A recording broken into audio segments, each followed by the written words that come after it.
Lady से,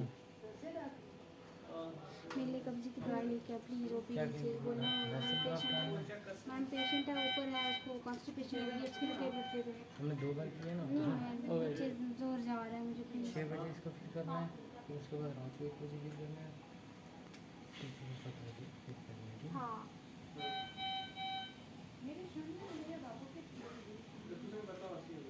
क्या time है?